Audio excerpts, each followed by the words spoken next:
কিছু মানুষ এখন কথাই আরম্ভ করেছে যে উঠলেই আপনি রাজনীতির কথা বলেন।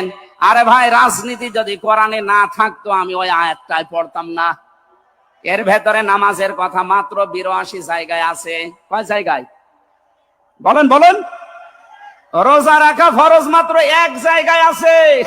হজ করা ফরজ মাত্র এক জায়গায় আছে। আর রাজনীতি কোরআন দিয়ে করা লাগবে এটা 903 জায়গায় আছে।